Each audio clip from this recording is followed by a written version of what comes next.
But we begin with our big story. The IDF reporting that Israeli soldiers mistakenly identified 3 Israeli hostages as threats, firing towards them and killing them as the fighting rages on in Gaza. Israeli officials saying the 3 hostages were all men kidnapped from kibbutzes in Israel during that initial deadly attack on October 7th, the Hamas terror attack. These are photos of 2 of the hostages. On the left, you have Yotam Yahim, and then on the right side, you have Samir Tal Alka. The 3rd victim, not pictured here, is Alon Shamriz. The White House calling the situation heartbreaking and tragic. This coming, of course, as the U.S. is pressuring Israel to scale back its offensive in response to the rising death toll of civilians in Gaza. For more on this, we want to turn now to our ABC News and national security and defense analyst, Mick Mulroy. Mick, you've been watching this all afternoon with all of us. What's your immediate reaction to this?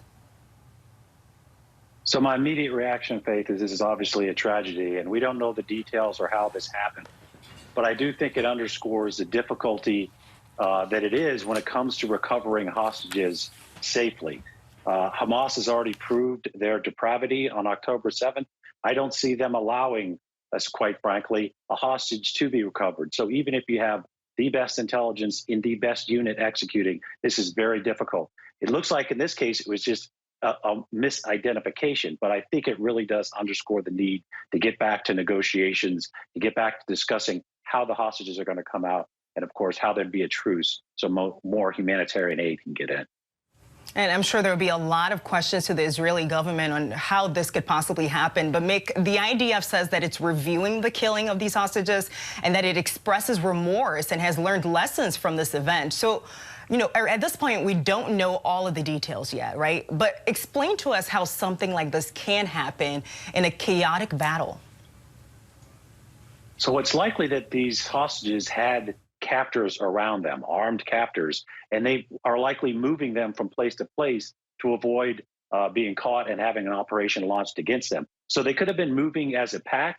People could be shooting at the IDF soldiers, and they responded. And it might be that it wasn't just the hostages that were injured or killed. It could also have been the Hamas fighters that were with them, and they were in with that group, and that could have been what happened. To your point, we don't know. I think, of course, the IDF is going to look at that and try to take that lesson learned and immediately spread it across all the other IDF soldiers. But that is something that could happen. It is a huge tragedy, and I imagine those soldiers will never forgive themselves, but it can happen in combat. Yeah, and it's going to be important for them to also lay out exactly what lessons they've learned here and what they're changing as they continue this war in Gaza. Israel's government and the prime minister there, Benjamin Netanyahu, already facing domestic pressure since this war started to step up efforts to release more hostages, to help release them. Does this raise the stakes for the Israeli government there?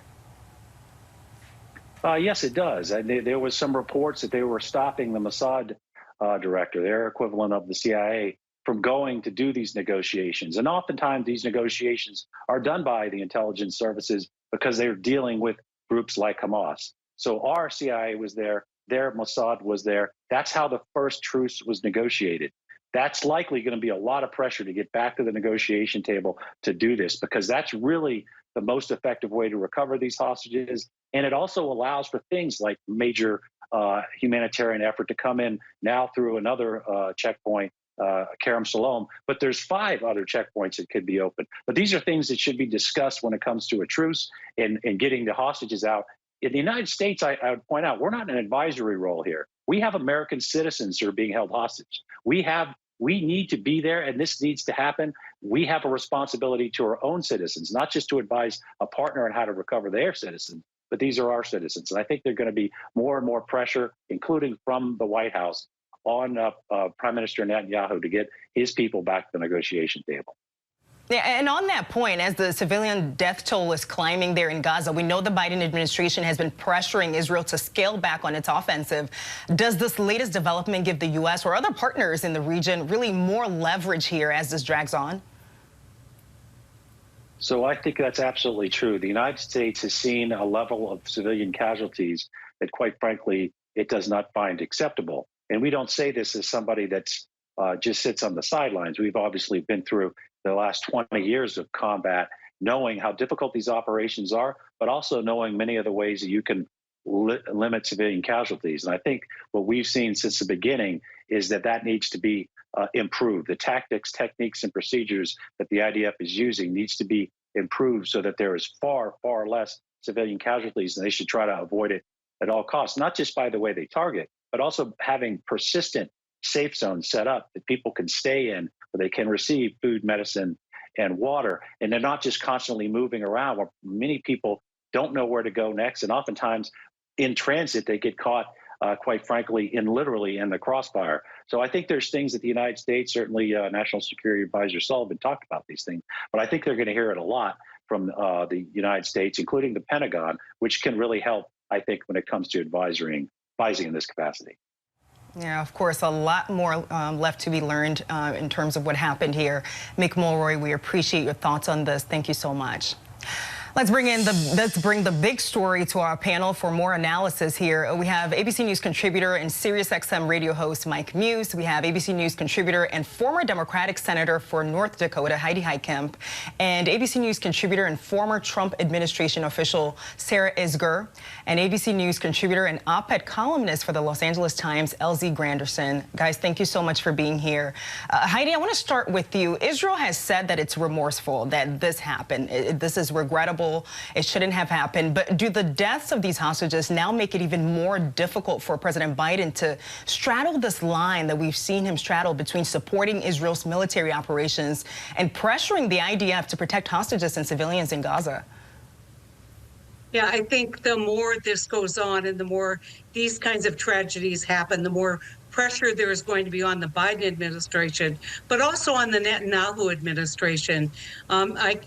We have yet to hear a clear message domestically in Israel, but this comes on the heels of a CNN report talking about the damage being done in Gaza. I think this is just going to be cumulative over a long period of time. It's tragic. Everyone understands Israel needs to have a response. But the longer this goes on and more these images happen, and this kind of tragedy where you are, in fact, trying to rescue hostages and end up, those hostages end up being killed, that speaks volumes to the challenges that the Israeli government has, but also the Biden administration has. And here in Washington, for the most part on Capitol Hill, Republicans have seemed steadfast in their support for Israel. So, Sarah, this one is to you. Does this make things even more difficult for them? And what if these hostages had been Americans? Obviously, this is a horrible situation, but the only question you have to ask yourself is Hamas still capable of perpetrating another October 7th in Israel? They've said they want to. They said they will do it over and over again if they can.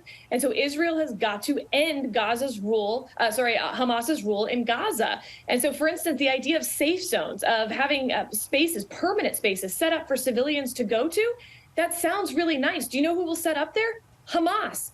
Israel isn't up against a military force here. They're up against people who are trying to kill Jews. So I think this is a tragic situation, but it doesn't matter at this point what pressure the United States has or lack of political will. Israel's fighting for its existence at this point. And Mike, I also want your thoughts on this, because Israel has come under more and more scrutiny recently. Just as Heidi was just talking about, we learned details this week about how they're using unguided missiles. You also had President Biden, who criticized the IDF for what he says has been indiscriminate bombing in Gaza. So does this change anything in terms of how the world perceives this war now? Absolutely, it changes how the world perceives it. And Faith, that was a great conversation you had with Mick Mulroy just now, really getting to the heart of this. We are the only country now that is offering the veto vote of a ceasefire with the United Nations. And so as the global community begins to increase their conversations about increasing a ceasefire, we're the ones who are the veto vote. But what National Security Advisor Jake Sullivan said earlier this afternoon is that he does not want, that U.S. does not want to discuss these private matters we're having with Israel in order to impact the negotiations. But as we're seeing the humanitarian crisis rise, as we're seeing the Palestinian people in Gaza, the death toll begin to rise, the White House is going to have to thread the needle of discussing with the American public what the conversations are in private with Israel in order to bring this to a diplomatic solve as well as humanitarian solve, because frustration not only is growing around the world, Faith, but it's also growing around here in the United States. In particular, as Heidi mentioned, we have our own U.S. hostages there. So how do we bring them home safely, seeing how these bombings are being indiscriminate to the point now where the IDF is unfortunately killing hostages as well. So we're getting to the point now where we're going to have more of an open dialogue, and where does the path going forward? And we've already seen the impact here at home. LZ, you know, back here, you have to wonder, right? Does the accidental killing of these hostages give even more ammo to pro-Palestinian demonstrators who've been taken to streets in many cities across this country, college campuses across this country, calling for a ceasefire in this war? Yeah, you know, it's been a fascinating time to be an educator on campus. I've been teaching this semester and talking with my students about the war and their thoughts on it. And it's been fascinating to see how they interpret what's happening in Gaza right now, because this war began with most of my students, and I would assume a lot of the country, not really understanding that Gaza was actually a humanitarian situation prior to the attack. And so as they're beginning to understand the geopolitical history of this area, I believe some of the resistance that you're seeing is people coming to grasp with the understanding that before this attack happened, you had 2 million people living in an open prison. But a lot of people didn't know that. And so as they began to get more and more of this information out there, this is what Israel is having to negotiate, not just its mission, but also the information that's getting out there and how it's getting out there and who's doing what with that information.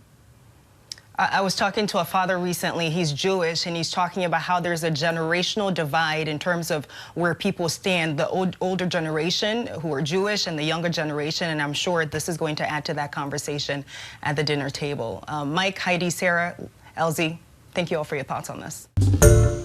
Hi, everyone. George Stephanopoulos here. Thanks for checking out the ABC News YouTube channel. If you'd like to get more videos, show highlights, and watch live event coverage, click on the right over here to subscribe to our channel. And don't forget to download the ABC News app for breaking news alerts. Thanks for watching.